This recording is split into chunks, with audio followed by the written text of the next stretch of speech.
असांखे इमरान खान वटां वॾियूं उमेदूं हुयूं त हीअ का तब्दीली ईंदी, को इनकलाब ईंदो, पर इनकलाब उल्टो हीअ सुनामी आई आहे, महांगाई सुनामी चवंदासीं का।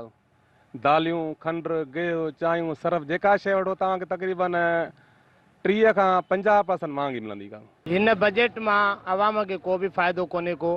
अॻे ग़रीब चवंदो त अदा वञी दाल था खाऊं, अॼु दाल 120 रुपए किलो, मटरनि जी दाल 120 रुपए किलो, जेका 60 रुपए 50 रुपए किलो मिलंदी, उहा 120 रुपए किलो कटन में असांखे दुकानदारनि खे मिले थी। उहो आवाम खे कहिड़े हिसाब सां ॾियूं, तमामु वॾे में वॾो नुक़सानु आहे आवाम जो।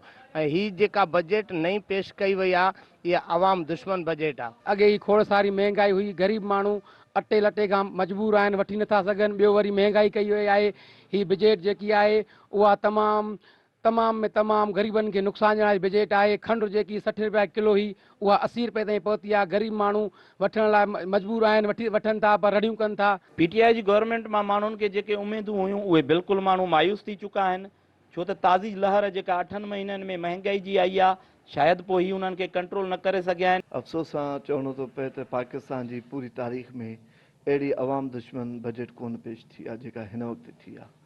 असुल में हिननि जेको अवाम खे को बि रिलीफ कोन ॾिनो आहे ज़ाहिरी तौर ते। ठीकु आहे, अटो आहे, अन्न आहे, अनाज वग़ैरह जेके खाइण पीअण जूं अशिया आहिनि, इन्हनि में अवाम खे सब्सिडी ॾियणु खपे, छो त इहो ग़रीब ई इन शयुनि खे वापराए थो ऐं इस्तेमालु थो करे। नाज़रीन, अवां लालूरांक शहर वासियुनि जूं ॻाल्हियूं ॿुधियूं। संदन चवणु आहे त वफ़ाक़ी सरकार पारां पेश कयल बजट कंहिं बि सूरत में अवामी बजट कान्हे का। कैमरामैन शफ़ीक़ुर रहमान टोटानी सां गॾु मुजीबुर रहमान टोटानी, सिंध टेलीविज़न न्यूज़, लालू राइंक।